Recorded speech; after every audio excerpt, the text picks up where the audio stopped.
What's up, guys? Mr. Jones back here with you, and we're going to go over absolute value equations, but ones that deal with extraneous solutions. Okay, something I did not mention in my original video dealing with absolute value equations. Okay, so let's jump in. I'm just going to do a couple examples. This is a quicker one. Okay, so we have the equation absolute value 2x minus 1 equals x minus 5. Okay.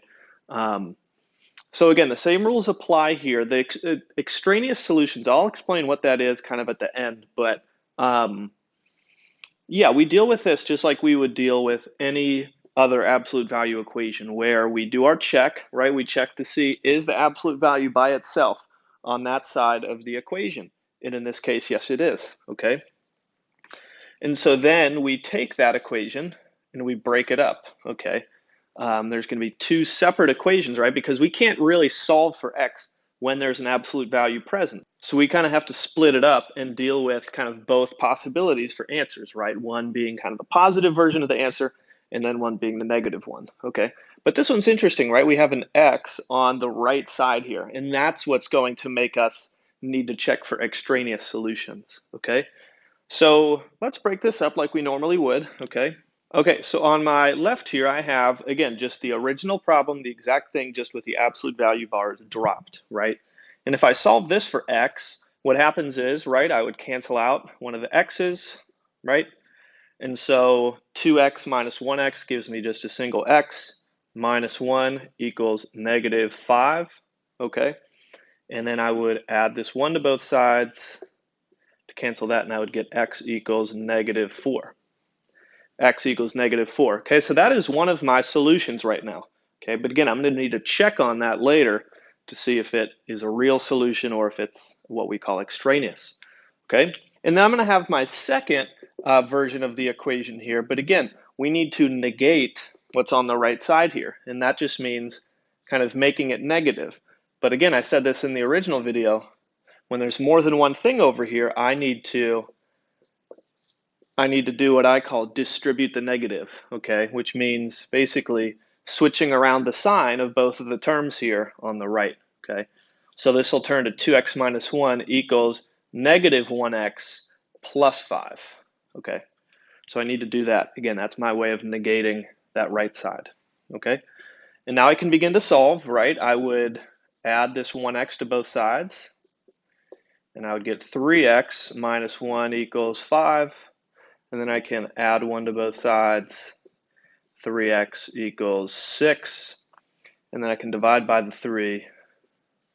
So I can get x equals 2. Okay. Now I'm at the point where in a normal problem, I would be finished. Okay. I would be done. I have my two separate solutions, right? Because absolute value problems have two solutions to them. But again, when there is a variable on this right side, I need to check to see if either of these solutions would actually work and be true and kind of fit the rules that absolute value equations have. Okay, and really the only rule there is that, right, an absolute value always has to equal a positive, right? Because any absolute value, no matter what x is, an absolute value is always results in a positive answer, right? And so what I need to do is check these numbers, plug them in here, specifically just plug them in on this right side. And I need to see, okay, will that result in a positive answer? And if it does, then it's good. That's a good solution. It fits that rule of absolute values. But if it doesn't, right, if it equals a negative, then that's what we call extraneous, okay?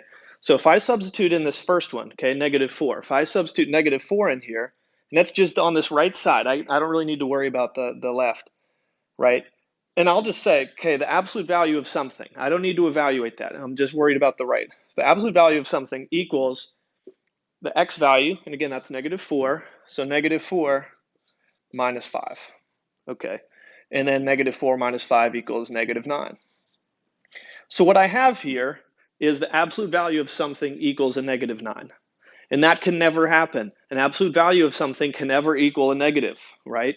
And so that's what makes this what we call extraneous. It almost means like a fake solution. It's like, it's right, you solve it and it appears that it is a solution, but extraneous kind of means, okay, but when you plug it in, it doesn't actually result in in a real working answer. Okay, so that's what I like to call it, a fake answer.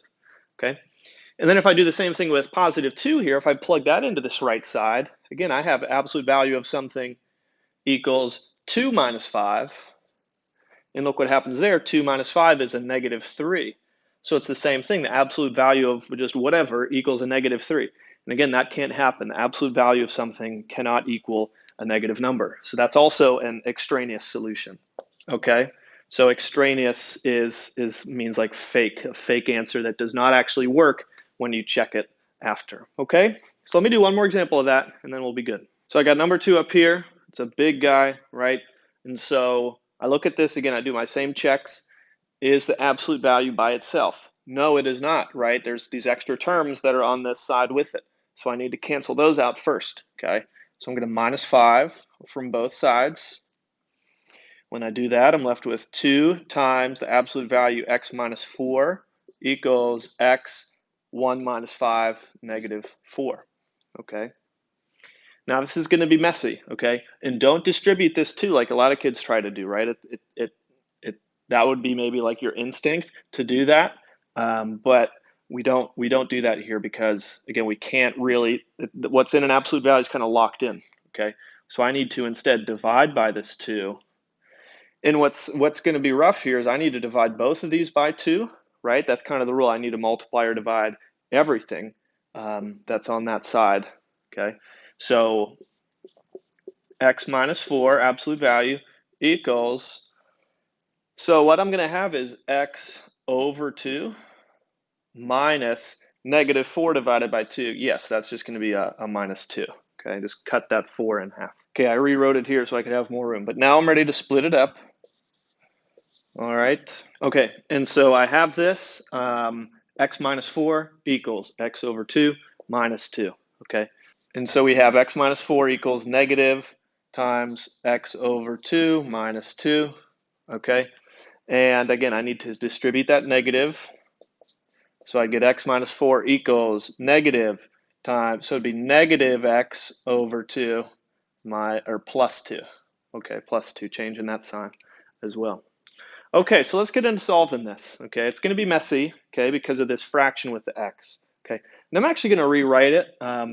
For a lot of kids, not for a lot of kids, because nobody really likes fractions, but maybe you're a kid who like prefers the fraction. Like you could think of this as 1/2 x. And if it's easy for you to think of it like that, keep it that way. But I prefer decimals, and so I'm actually going to change this, okay? Because right now this says 1x over 2. Or that's the same as saying like 1/2 x, okay? These are equivalent. So what I can do is change that 1/2 coefficient to be 0.5. So when I do that, it'd be x minus 4 equals 0.5x minus 2. For me, that's easier to understand just because, again, it's a decimal and you don't really have to worry about the fraction part of it. For a lot of kids, that's easier to kind of grasp, okay? And so now when I begin to solve this, right, I cancel out one of my x's. And so I'm going to cancel out this one over here, okay? So that's just a positive 0.5x or positive half x. So just the same way as before, I'd minus that 0.5x from both sides, okay? And so when I do that, I'm left with 1x minus 0.5x will just give me positive 0.5x minus 4 equals negative 2. Okay, again, it's just 1/2, or sorry, 1 minus a half just leaves you with another half. Okay, so I continue solving this. I plus 4 to both sides. Okay, cancels that, and so I'm left with 0.5x equals negative 2 plus 4 is 2. Okay, and I divide by the 0.5. Dividing by a 0.5 or by a half is actually the same as multiplying by 2. Okay, you could always use a calculator for that, but this ends up being x equals 4. Okay, x equals 4. All right, so same thing. I'm going to change this first. I'm going to make it x minus 4 equals, this would be negative 1/2 x, so I can change it to negative 0.5x, just a little easier to understand. And then going through solving this, I plus 0.5x to both sides. Okay, I do that, and it's 1x plus 0.5x gives me 1.5x minus 4 equals positive 2, okay? And then I plus 4 to both sides, and then I'm left with 1.5x equals 2 plus 4 is 6, okay? And now I divide by 1.5, and the answer here also ends up being 4, okay, which is interesting. Okay, and this can happen sometimes, but yeah, so we actually get the same solution for both sides. It's actually a little easier because that just means I have one less solution to check, okay? Again, we need to look at this and we still need to ask ourselves, is it extraneous, okay? And so what I do, I don't plug it back into the original just because it wasn't quite ready to split up yet until here. And so I'm going to plug this into the right here when I went to split it up. That's going to tell me whether it's extraneous or not, okay? So I plug that in. I'm going to plug it into the right side. So I get 4 over 2 minus 2, okay? 4 over 2 is 2, and 2 minus 2 equals 0, okay? And you might be wondering, okay, 0, well, that's not positive or negative, okay? And that's true, that's not. But does that mean that it's extraneous? And no, it does not. You can still have the absolute value of 0 equaling 0, okay? That's still okay. And if you plugged in 4 into this left side, right, 4 minus 4 does equal 0, and the absolute value of 0 still equals 0. So yes, that does work. So that means these are good solutions, not extraneous, okay? Just one more thing. Sometimes you get right, a lot of the time you will get two different answers instead of just one of the same answer, okay? But there can be possibilities of, right, we saw in the first example where they were both extraneous, okay? You can have situations where just one of them is extraneous and one of them is not, so that would be a real solution. And then you can have situations where neither one of them is extraneous. They would both be real solutions. So that's why it's important that you check both solutions when you get two different ones, again, by plugging it into that right side. Okay, so that's it for me on extraneous solutions. Thanks for watching. Good job.